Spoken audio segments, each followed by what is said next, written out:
Bismillahirrahmanirrahim. Assalamualaikum warahmatullahi wabarakatuh. Perkenalkan, nama saya Satria Valdi Nasution dengan NIM 0104221046. Di sini saya akan menjelaskan kepada teman-teman semua mata kuliah Hadis Tematik Manajemen Dakwah dengan tema motivasi dan kepemimpinan dalam dakwah dengan dosen pengampu Bapak Haji Muhammad Iqbal Abdul Muin LC.MA. Nah, pada kesempatan kali ini kita akan berbicara tentang motivasi. Yang sebenarnya motivasi adalah salah satu hal yang harus dimiliki oleh setiap orang, terutama bagi para dai untuk bisa melancarkan program ataupun proses kegiatan dalam berdakwah. Motivasi adalah kekuatan pendorong yang menggerakkan seseorang untuk bertindak atau mencapai tujuan tertentu. Jikalau kita kaitkan dengan dakwah, maka setiap dai ataupun setiap orang harus memiliki motivasi kekuatan pendorong tersebut untuk bisa memberikan materi-materi dalam dakwah dan berharap agar materi-materi tersebut dapat dipahami dan dapat diikuti oleh setiap mad'u yang mendapatkan proses kegiatan dakwah tersebut. Kemudian, teknik-teknik motivasi. Teknik motivasi adalah metode atau strategi yang digunakan untuk meningkatkan keinginan dan komitmen seseorang dalam mencapai tujuan tertentu. Berikut diantaranya. Yang pertama adalah teknik visualisasi ataupun bayangan kesuksesan. Teknik visualisasi ini adalah bagaimana seorang dai bisa berorientasi ke masa depan, bisa memikirkan bagaimana kesuksesan yang akan diraihnya dalam menyampaikan setiap materi-materi dalam dakwah tersebut.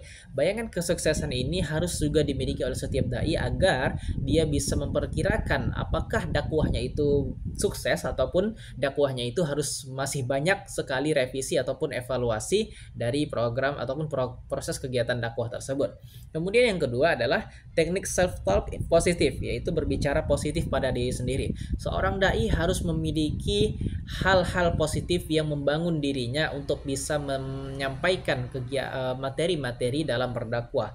Seorang dai harus bisa aktif ataupun tidak bersikap pesimis terhadap apa yang akan menantinya di program ataupun di proses kegiatan dakwah nantinya. Kemudian yang ketiga adalah teknik monitor dan evaluasi ataupun memantau kemajuan.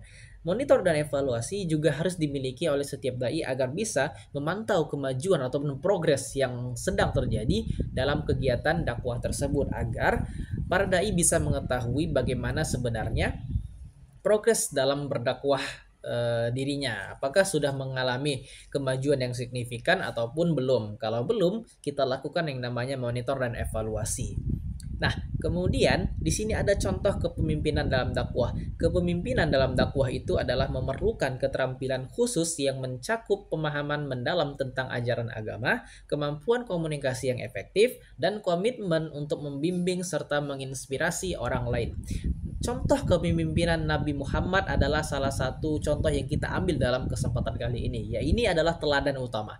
Nabi Muhammad adalah contoh kepemimpinan dalam dakwah yang paling utama. Beliau menunjukkan sifat sabar, bijaksana, dan penuh kasih sayang dalam menyampaikan pesan Islam. Nabi Muhammad memimpin dengan memberi contoh dan memperlakukan semua orang dengan adil dan rasa penuh hormat. Kemudian kita masuk kepada hadis-hadis yang berkaitan dengan motivasi dalam dan kepemimpinan dalam berdakwah. Sebelumnya kita akan mengintegrasikan bagaimana proses motivasi dan kepemimpinan itu bisa bersatu. Motivasi adalah sesuatu yang harus dimiliki oleh setiap dai dalam rangka menjalankan proses kegiatan dakwahnya untuk bisa mendapatkan hasil yang maksimal, yaitu berkaitan juga dengan bagaimana kita mendapatkan motivasi.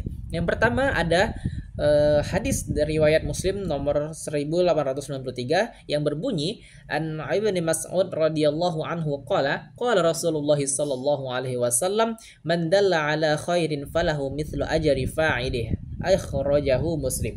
Dari sahabat Ibnu Mas'ud radhiyallahu taala anhu, beliau berkata, Rasulullah sallallahu alaihi wasallam bersabda, barang siapa yang menunjukkan kepada kebaikan maka bagi dia pahala orang yang mengerjakan kebaikan tersebut. Nah, hadis ini menjadi motivasi bagi kita semua bagaimana kita bisa menunjukkan suatu kebaikan untuk diikuti oleh setiap orang yang kita tuju dan kita akan mendapatkan pahala sebagaimana orang yang mengerjakan kebaikan tersebut. Tentu ini bagaimana proses kegiatan dakwah tersebut bisa menunjukkan setiap kebaikan-kebaikan, dan dai tersebut apabila mad'unya menjalankan perbuatan yang dibilang oleh dai, maka dai tersebut mendapatkan pahala seperti orang yang mengerjakan ke amal-amal tersebut. Kemudian yang kedua, itu ada dari hadis Sahih Bukhari 3461 yang berbunyi, an Abdullah bin Umar anna Nabiy sallallahu alaihi wasallam qala ballighu anni walau ayah wa hadithu an bani Israila wala haraj wa man kadzaba alayya muta'ammidan falyatabawwa maq'adu minan nar. Dari Abdullah bin Umar bahwa Nabi Shallallahu Alaihi Wasallam bersabda, sampaikanlah dariku sekalipun satu ayat dan ceritakanlah apa yang kalian dengar dari Bani Israel, dan itu tidak apa ataupun dosa. Dan barang siapa yang berdusta atas namaku dengan sengaja, maka bersiap-siaplah menempati tempat duduknya di neraka. Sahih Bukhari 3461. Hadis ini juga berkaitan dengan motivasi, yang mana setiap orang harus menyampaikan ilmu-ilmu ataupun pengetahuan-pengetahuannya tentang kebaikan, walaupun itu hanya satu ayat, dengan harapan agar pengetahuan ataupun ilmu-ilmu yang diberikan tersebut bisa diikuti ataupun dijalankan oleh setiap orang yang kita sampaikan kebaikan tersebut.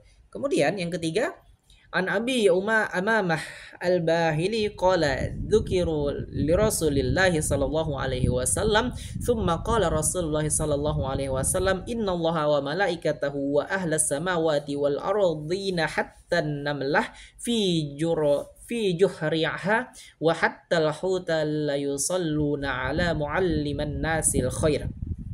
Dari Abu Umamah Al-Bahili, ia berkata, Rasulullah Shallallahu Alaihi Wasallam bersabda, sesungguhnya Allah dan malaikatnya serta penduduk langit dan bumi, bahkan semut yang ada di dalam sarangnya sampai ikan paus, mereka akan mendoakan untuk orang yang mengajarkan kebaikan kepada manusia. Hadis riwayat Tirmizi nomor 2685. Syekh Al-Albani mengatakan bahwa hadis ini sahih. Dari hadis ini menunjukkan motivasi lagi kepada kita semua, bagaimana kita harus mengajarkan kebaikan kepada setiap manusia untuk mendapatkan hasil-hasil yang maksimal. Dan apabila kita telah mengajarkan kebaikan kepada setiap manusia, maka Allah, malaikat serta penduduk langit dan bumi, bahkan semut dan ikan paus pun akan mendoakan kita karena kita telah mengajarkan kebaikan kepada setiap manusia. Kemudian an Abdullah qala Nabi sallallahu alaihi wasallam kullukum ra'in wa kullukum mas'ulun an ra'iyatih. Nah, dari Abdullah bin Umar radhiyallahu anhu, Nabi sallallahu alaihi wasallam bersabda, setiap kalian adalah pemimpin dan setiap kalian akan dimintai pertanggungjawabannya. Hadis riwayat Bukhari nomor 2554 dan Muslim nomor 1829.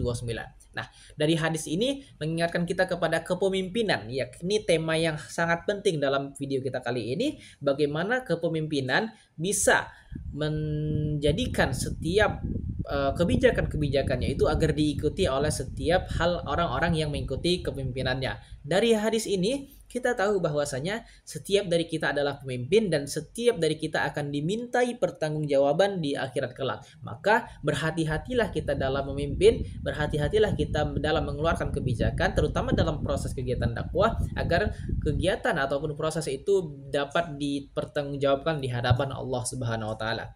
Kemudian hadis terakhir ada yang berbunyi an Abi Hurairah radhiyallahu anhu qala Rasulullah sallallahu alaihi wasallam idza dhayyat al-amanatu fantazir as-sa'ata qala kaifa idha'atuha ya Rasulullah qala idza usnidal umuru ila ghairi ahli fa antazir as-sa'ah. Dari Abu Hurairah radhiyallahu anhu mengatakan, Rasulullah Shallallahu Alaihi Wasallam bersabda, jika amanat telah disia-siakan, tunggu saja kehancuran terjadi. Ada seseorang sahabat bertanya, bagaimana maksud amanat disia-siakan? Nabi menjawab, jika urusan diserahkan bukan kepada ahlinya, maka tunggulah kehancuran itu. Hadis Bukhari 6015. Dari hadis terakhir yang menunjukkan bahwa kepemimpinan harus diserahkan kepada orang yang memiliki ahli dan orang yang memiliki bidang spesifikasi yang mumpuni dalam kegiatan-kegiatan apapun itu. Dalam hal ini, maka proses kegiatan dakwah harus diserahkan kepada ahlinya,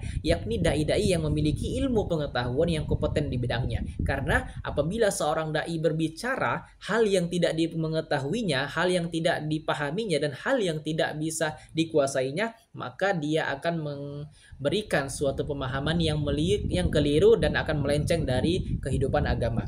Nah, dari hadis-hadis yang telah saya jelaskan, kita berharap bahwasanya motivasi dan kepemimpinan dalam berdakwah dapat kita terapkan dalam kehidupan sehari-hari untuk bisa menjalankan proses-proses kegiatan dakwah agar mendapatkan hasil yang maksimal, yaitu bagaimana materi-materi dakwah tersebut dapat dipahami dan diamalkan oleh setiap mad'u dan orang yang mendengarnya.